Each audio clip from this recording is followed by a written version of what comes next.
자, 말라키 2장 10절 보겠습니다.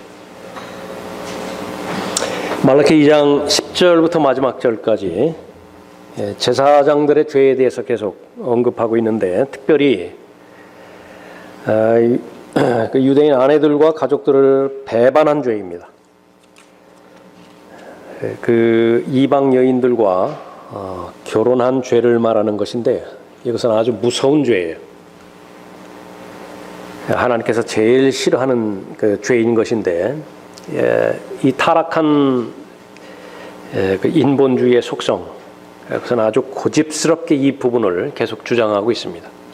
계속해서 통합하려고 하고 있고 바벨탑을 쌓으려고 하는 그 부분 가운데서 아주 인류의 과제는 인류 통합과 또 하나는 종교 통합입니다. 하나님을 대적하는 그런 그 죄를 짓고 있는 것입니다. 이 죄를 한번 범했을 때에 통회하고 자백하고 또 회개하고자 아무리 울어본다 하더라도 일단 저질러 놓은 죄를 돌이킬 수 없는 죄가 있죠. 결국은 하나님께서 회복시켜 주신다 하더라도 그것은 차선일 수밖에 없습니다. 그 아주 비참한 상황을 언급하고 있습니다.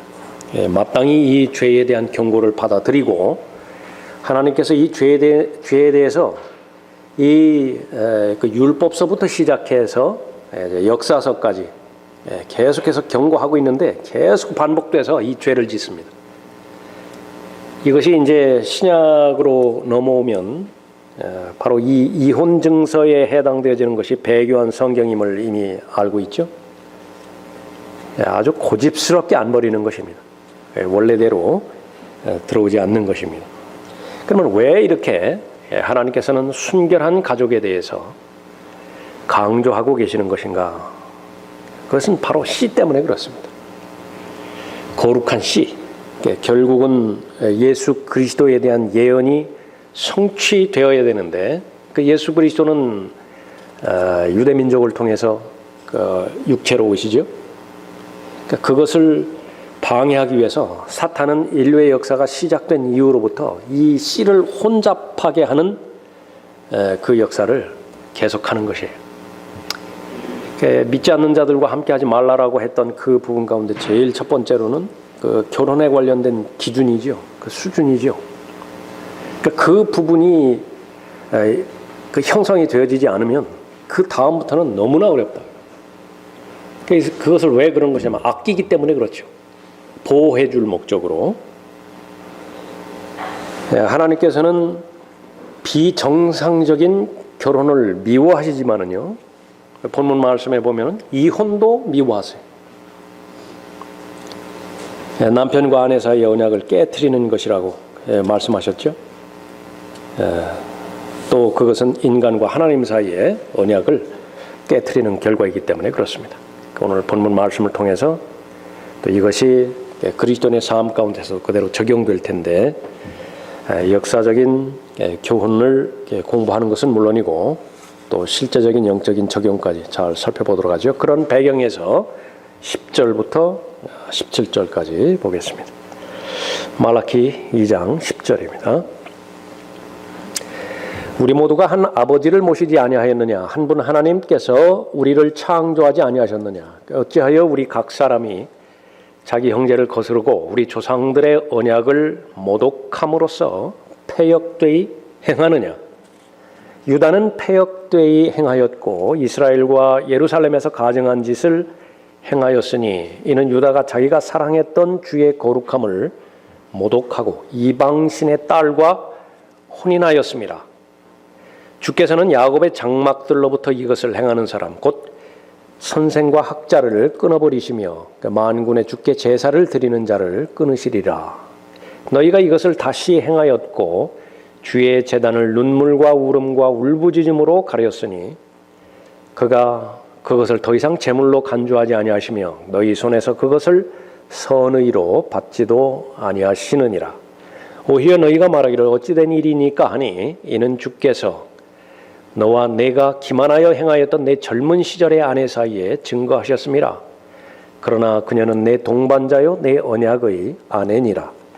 그가 영의 여분을 가지셨으면서도 하나로 만들지 아니하셨느냐? 어찌하여 하나뿐이냐?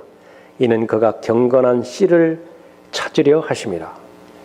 그러므로 너희의 영을 주의하고 아무도 자기의 젊은 시절의 아내에게 기만하여 행하지 말지니라. 주 곧 이스라엘의 하나님은 아내를 내보내는 것을 미워하신다고 말씀하시느니라. 이는 사람이 자기 옷으로 폭력을 덮기 때문이라고 만군의 주께서 말씀하시느니라. 그러므로 너희가 기만하여 행하지 않도록 너희의 영을 주의하라. 너희는 너희의 말들로 주를 실증나게 하면서도 말하기를 우리가 어떻게 그를 실증나게 하였느냐 하니 너희가 말하기를 악을 행하는 모든 사람이 주의 눈에는 선하며 그는 그들을 기뻐하시느니라 하며 심판의 하나님이 어디 계시느냐 하는 때라. 출애굽기 34장 10절의 그 이후에서도 계속 보면은요, 조금 전에 살펴봤었던 이 결혼에 관련돼서 섞이지 말란, 이방인과 관련돼서 섞이지 말라는 부분에 대해서 경고를 주십니다. 34장 10절에 보면 주께서 말씀하시기를 보라 내가 한 언약을 세우리니 내 모든 백성 앞에서 내가 경이로운 일들을 행하리라. 그런 일은 온 땅 어느 곳에서도 어느 민족 안에서도 행해지지 않은 것이니라. 내가 있는 곳 가운데서 모든 백성이 주의 일을 보리니 이는 내가 너와 함께 행할 일이 두려운 것임이라. 그래서 이제 명령하십니다. 가나안 땅에 들어가게 되어질 텐데 가나안 땅에 있는 모든 이방인들을 하나도 남김없이 다 쫓아내라. 하나님께서 그것을 쫓아내실 텐데 하나님의 언약에 동의하고 믿음으로 신뢰하라. 절대로 다른 신을 경배하지 말라. 그래서 다른 신을 경배할 수 있는 모든 여건들, 형상들 발견되는 대로 부수고 아세라들을 다 베어내버리라 그렇게 말씀하고 있죠. 그때 나오는 말씀이 질투의 하나님이에요. 그러니까 하나님께서는 질투의 하나님이신데 언제 질투하는 것이냐? 다른 남자 바라볼 때. 고린도후서 11장에서도 언급하고 있죠. 경건한 질투입니다. 그런데 이것을 제일 중요하게 말씀하셨어요. 또 내가 그들의 딸들을 내 아들들에게 얻어주고 그들의 딸들이 그들의 신들을 음란하게 숭배하며 내 아들들로 그들의 신들을 음란하게 숭배하게 할까 함이라. 그러니까 결론은 그렇더라고요. 나는 우상 숭배할 의도가 없다고요. 그러나 혼인이 잘못되어지면 솔로몬의 경우처럼 그 솔로몬은 얼마만큼 예수 그리스도를 잘 나타냈다니까 예표했던 인물이었습니까? 그런데 어디에서 실패해버린 거예요? 혼인에 실패한 거예요. 그러니까 이방 여인들을 가져올 때 그 이방 여인들 몸만 온 것이 아니라 그 부패한 마음까지 들어오게 된 것이죠. 모든 형상들 가져오게 되었고 또 그 형상들도 가져오게 되었습니다. 구약을 마무리 짓는 역사서에서 에스라, 느헤미야, 에스더에서 구약은 끝나죠. 그 끝나는 시점인 에스라 9장에서도 똑같은 일이 반복되어집니다. 성경의 처음도 혼합되지 말라는 것이었는데 불순종했죠. 그러니까 마찬가지입니다. 에스라 9장 1절에서도 보면 이런 일이 이루어지자 고관들이 내게 와서 말하기를 이스라엘 백성과 제사장들과 레위인들이 그 땅의 백성들로부터 구별되지 아니하고 가나안인들, 히딘들, 프리신들, 여부스인들, 암몬인들, 모압인들, 이집트인들과 아모리인들의 가증함을 따라 행하니 이들이 그들의 딸들을 취하여 자신들과 그들의 아들들의 아내로 삼았으므로 거룩한 씨가, 핵심이 그거예요. 거룩한 씨예요. 거룩한 씨가 그 땅들의 백성을 자기들과 섞었으니 실로 고관들과 관원들의 손이 이 죄에 으뜸이 되었도다. 누가 진두지휘했다고요? 지도자들이라고요. 말라키에서는 제사장들이 제일 앞장선 것이에요. 경고하지도 않았고 본인들도 그 죄에 가담을 했고 아무도 책망하지 않았어요. 얼마만큼 느슨해졌는가? 하나님께서 씨가 있어야 일을 하실 텐데 하나님께서 일을 하실 수 있는 근거가 지금 없어질 판입니다. 그것을 계속해서 경고하고 있죠. 또 느헤미야 13장에서도 마찬가지입니다. 느헤미야 13장 23절에 보면 그 당시에 유대인들이 아스돗과 암몬과 모압의 아내들과 혼인하는 것을 내가 보았더라. 그들의 자녀가 아스돗 말을 절반쯤은 하고 유대인의 말은 하지 못하나 각 백성의 언어는 하더라. 아주 기가 막힌 일이지요. 그러니까 말을 잊어버렸어요. 언어를. 내가 그들을 책망하고 저주하며 그들의 몇 사람을 때리고 그들의 머리털을 뽑고 하나님으로 맹세하게 하여 너희는 너희 딸들을 그들의 아들들에게 주지 말고 너희 아들들이나 너희를 위하여 그들의 딸들을 취하지 말라. 이스라엘의 솔로몬 왕이 이런 일들로 범죄하지 아니하였느냐?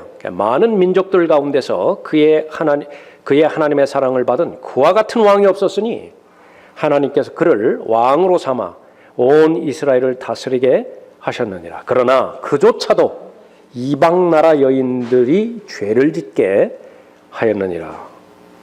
그런데도 경청하지 않았어요. 그러니까 당해낼 사람이 없는 거예요.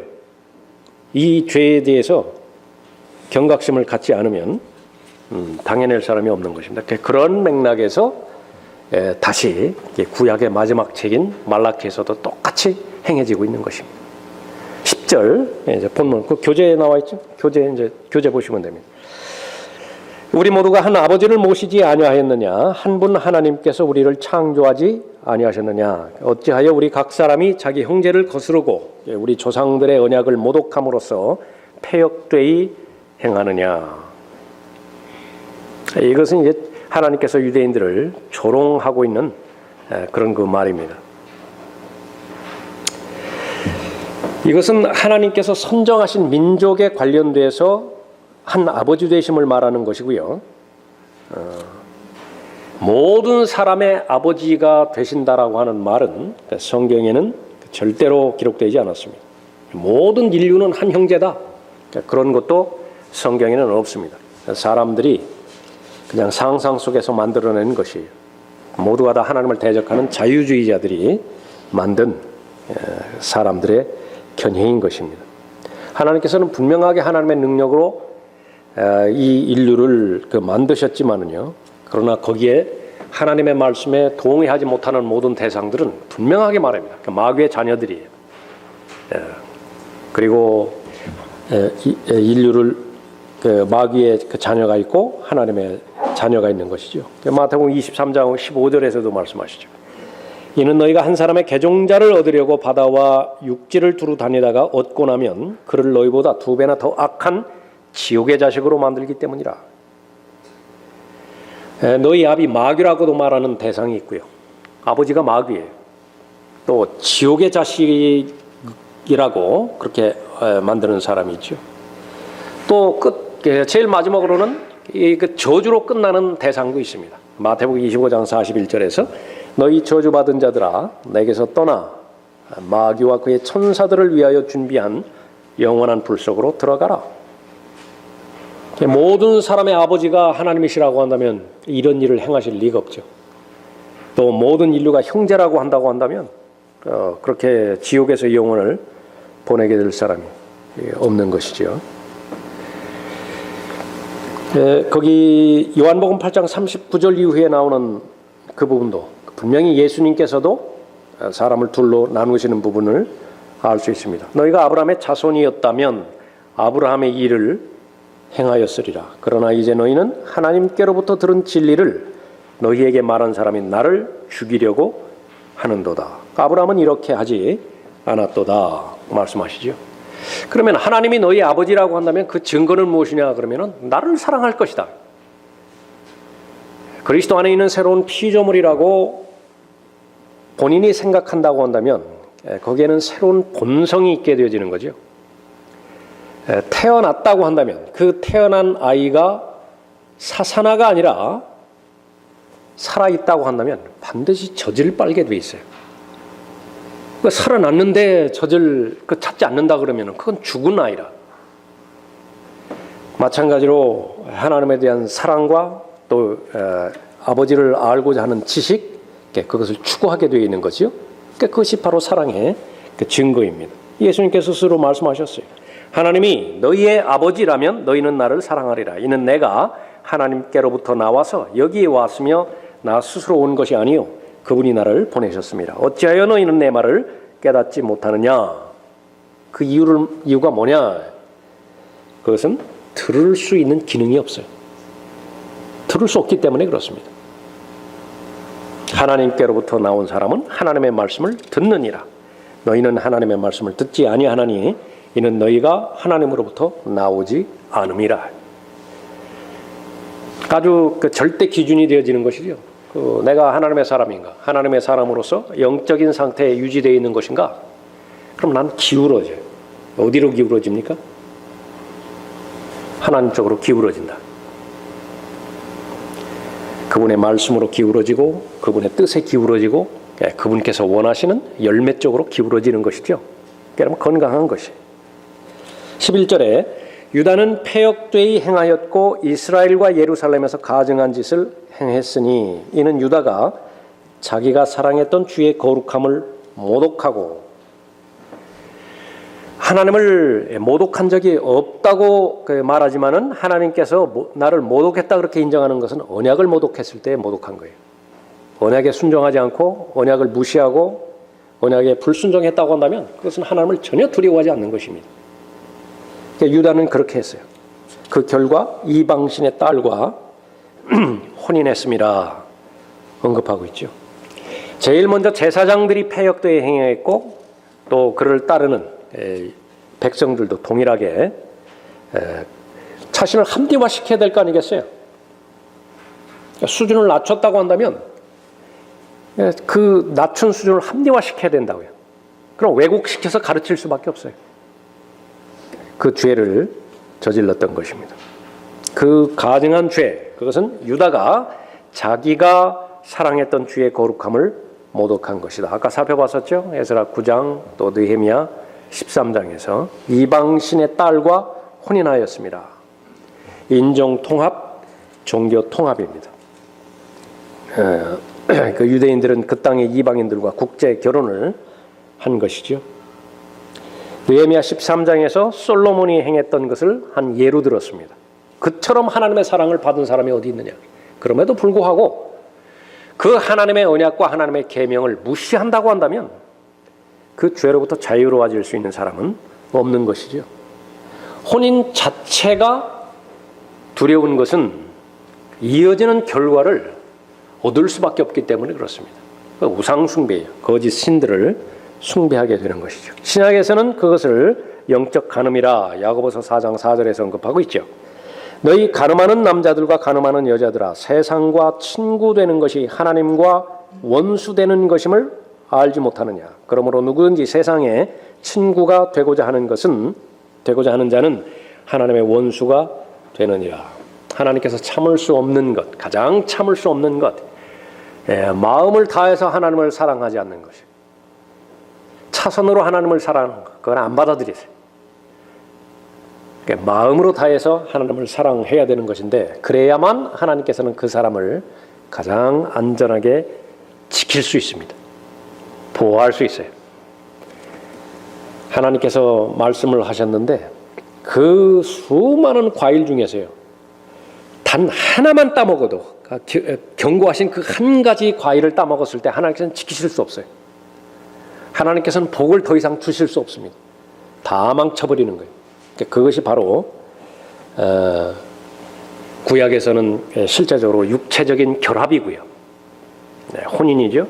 그 신약으로 나오면 그 육체적인 결합뿐만 아니라 영적인 간음을 말하는 것인데 그것은 마음에 하나님이 계셔야 되는 그런 영역에 다른 것이 들어와 있는 것입니다. 하나님의 사랑이 없는 곳 세 가지가 있다고 말씀하셨죠. 육신의 정욕, 아무리 아름답게 꾸며보고 그것을 예술이라고 하는 이름으로 문학이라고 하는 이름으로 꾸며본다 하더라도 눈 씻고 찾아봐도 거기는 하나님의 사랑이 없어요. 안목의 정욕 역시 마찬가지입니다. 생의 자랑 역시 마찬가지예요. 아무리 이 모든 영광을 하나님께 트로피 높이 들면서 했다 하더라도 그 동기가 자신의 출세이고 자신의 명예욕을 드높이기 위해서 한 것이라고 한다면 제일 마지막에 하나님께 영광을 아무리 외쳐본다 한들 거기에는 하나님의 사랑이 없어요. 아버지의 사랑이 없다 그 말이에요. 요한일서 2장 15, 16절에서 언급하고 있는 것이죠.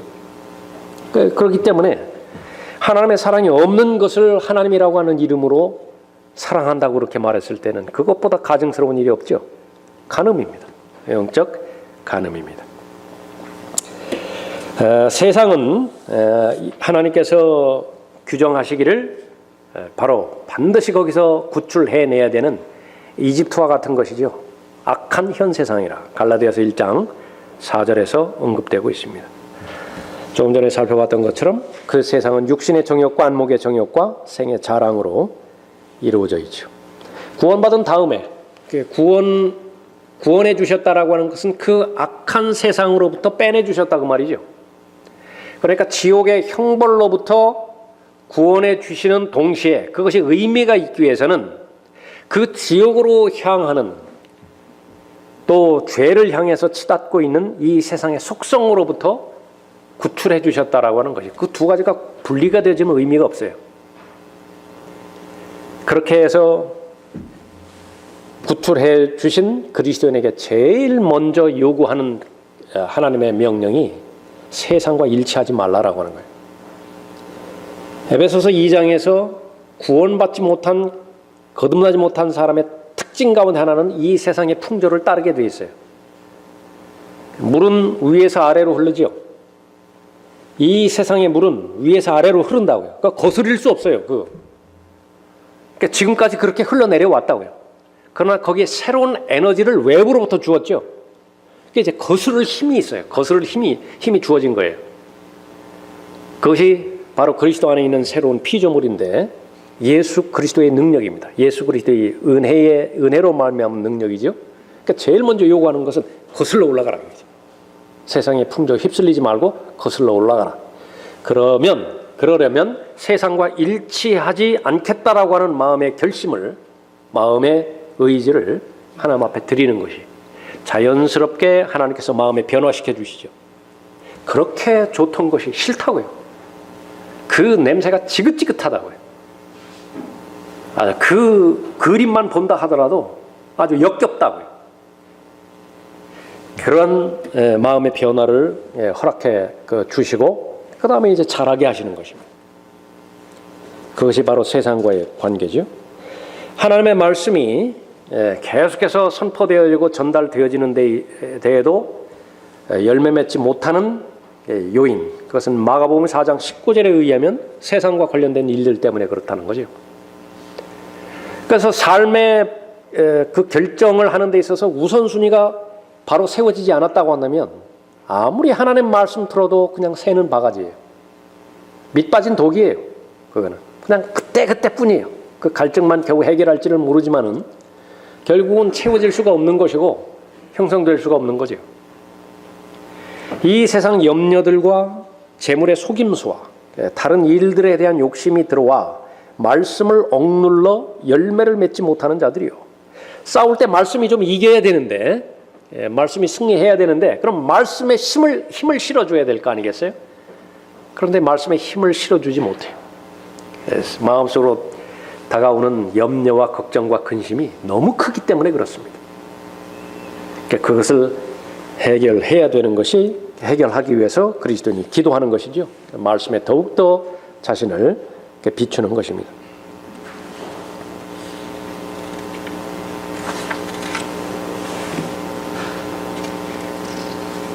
12절 보십시오. 주께서는 야곱의 장막들로부터 이것을 행하는 사람 곧 선생과 학자를 끊어버리시며 만군의 주께 제사를 드리는 자를 끊으시리라.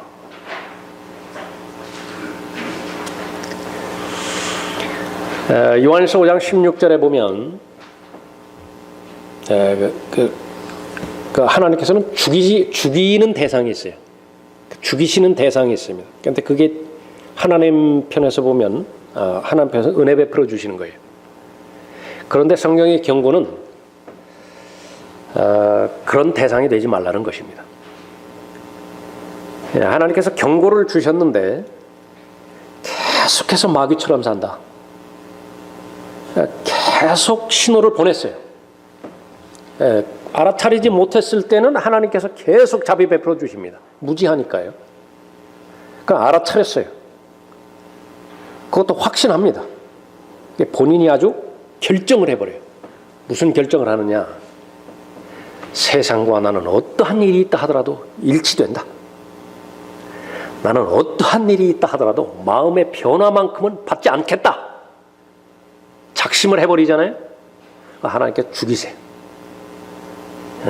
더 이상 그 사람으로부터 나올 간증도 없고 살아봐야 계속해서 하나님의 이름에 누를 끼치고 손해만 일으킨다 그러면 하나님께서 자비 가운데서 거둬가십니다.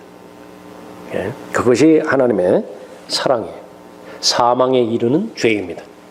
성경에서 언급하는 것처럼 그것이 바로 하나님을 두려워하는 죄. 그렇다고 해서 그 사람이 지옥에 가는 거 아니에요. 구원 받았다고 한다면 그 사람 지옥에 가는 것은 아니라.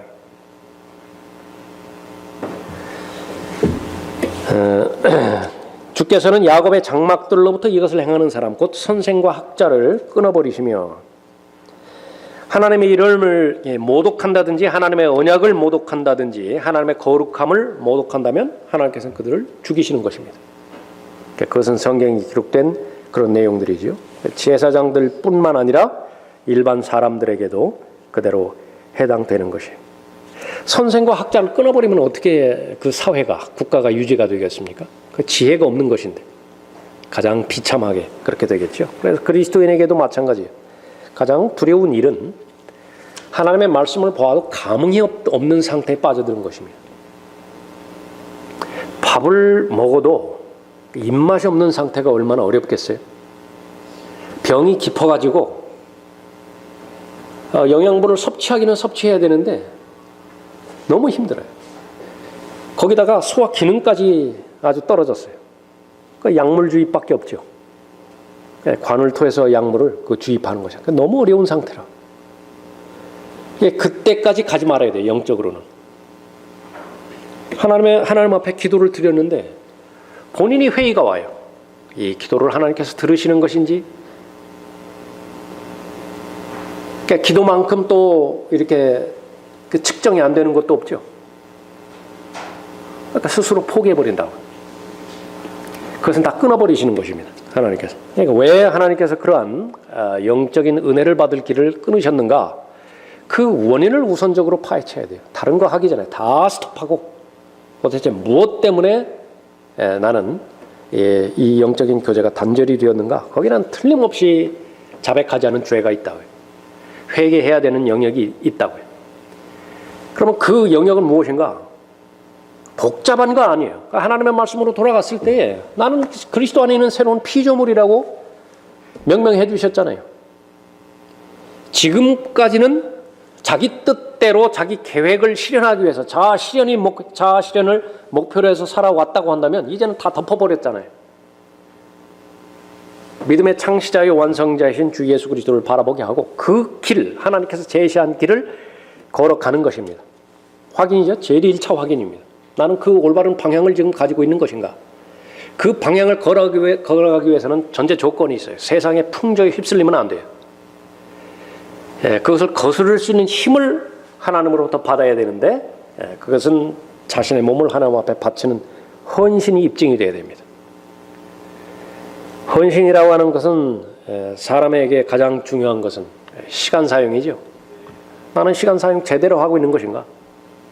하나님 앞에 바쳐야 되는 시간 마땅히 바치고 있고 교회만 나온다는 그 말 아니에요. 그 전체 시간 중에서 교회 나오는 시간이 그 비율이 얼마나 되겠습니까? 거의 대부분은 여러분의 개인의 일상생활 아니겠어요? 그 일상생활 가운데서 하나님께서 차지하시는 시간이 얼마나 되는 것인가? 그것을 확인하겠죠. 거기에 저촉되어지는 것이 있다고 한다면 진지하게 하나님 앞에 나아가서 자신의 하나님 앞에 상의 드릴 때 성령 하나님께서는 반드시 그것은 알려주신다고요. 그 목적으로 오셨으니까. 죄에 대한 찔림을 주기 위해서 오셨으니까. 그거 해결해야 돼요. 그거 덮어둔 채 다른 것 아무리 해보려고 그렇게 노력한들 그것은 헛된 수고입니다. 헛되이 수고하는 거예요. 그것을 언급하는 것이죠. 베드로전서 4장 17절에서 이는 하나님의 집에서 심판을 시작해야 할 때가 되었음이니 만일 그 심판이 우리에게서부터 먼저 시작되면 하나님의 복음에 순종하지 않는 자들의 종말은 어떠하겠느냐. 한 번 죽는 것은 사람들에게 정해졌죠. 반드시 그 다음에는 심판이 있습니다. 구원받은 사람도 구원받은 사람에게 해당되는 심판이 있고 구원받지 못한 사람은 그러한 사람들에게 해당되는 심판이 있죠. 제일 먼저 누가 심판을 받게 되는 것이냐. 아마 하나님께서 권위를 준 사람들이 구약으로만 말한다고 한다면 제사장들에게 더 많은 것을 물어요. 왜냐하면 전달하라고 준 거잖아요. 맨 처음에. 이만큼 주었으면 그것을 각 사람에게 하나도 빠짐없이 전달하라고. 만나를 주셨을 때에 사정상 나오지 못하는 사람 있죠. 그러니까 다른 사람이 2배를 걷어가야 된다. 그러니까 반은 2배를 걷어가서 나오지 못한 사람에게 할당을 해야 되죠. 그러니까 그 책임이에요. 그러니까 모두가 다 균등하게 이루어져야 돼요. 그러니까 그것이 하늘에서 내려온 만나, 예수 그리스도의 은혜와 예수 그리스도의 진리입니다. 그 예언의 말씀이에요.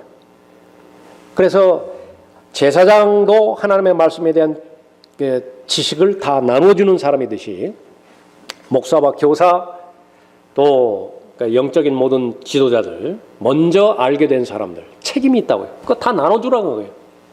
배달 사고 내지 말고 자기가 꿀꺽하지 말고. 자기가 꿀꺽하면 어떻게 돼요? 더 많이 배부른가요? 그래도 만나는 1인분밖에 먹을 수가 없어요. 2끼를 한꺼번에 먹을 수 없다고요. 그러니까 남는 것은 어떻게 돼요? 다 썩어버려요. 다 부패해버리죠. 그 교훈을 받아야 되는 것입니다. 그래서 하나님께서 심판의 때가 올 때에 그것은 하나님으로부터 먼저 받은 그런 자들이 심판을 먼저 받는다는 사실을 알아야 되는 것입니다. 13절에 너희가 이것을 다시 행하였고 주의 제단을 눈물과 울음과 울부짖음으로 가렸으니 그가 그것을 더 이상 제물로 간주하지 아니하시며 너희 손에서 그것을 선의로 받지도 아니하시느니라. 거기는 한번 찾아보죠. 고린도후서 7장 보십시오.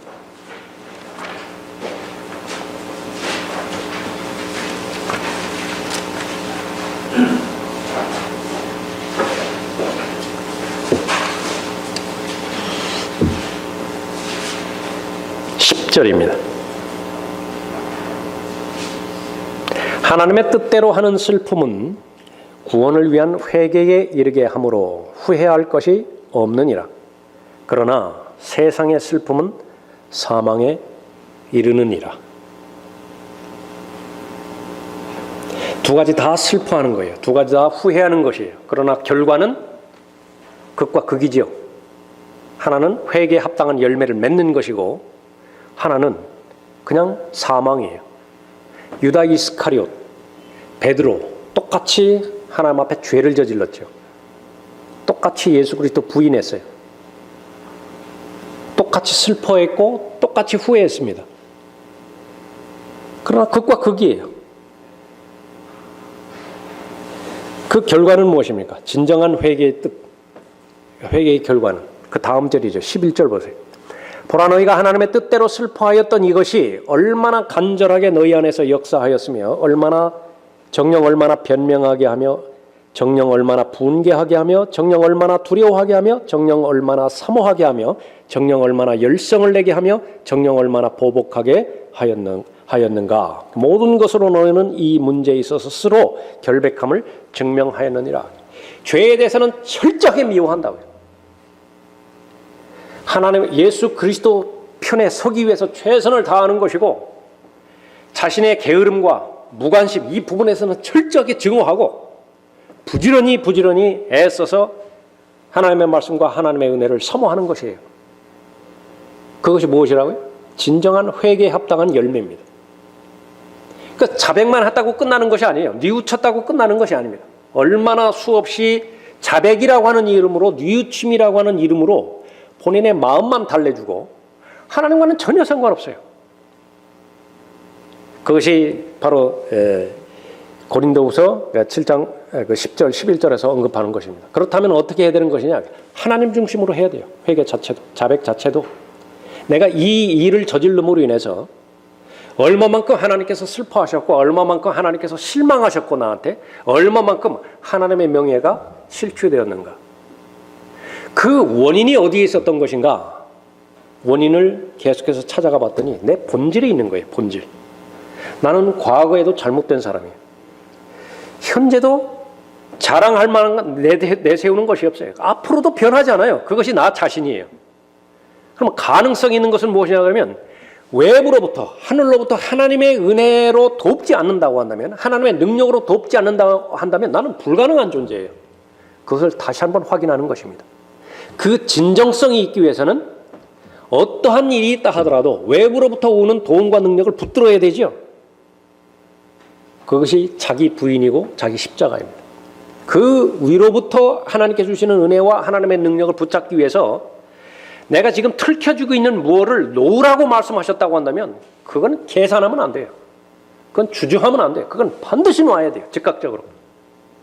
놓고 그래야 하나님으로부터 내가 그것을 받는 것이지요. 그러면은 그것이 이제 마음의 변화가 일어나는 것입니다.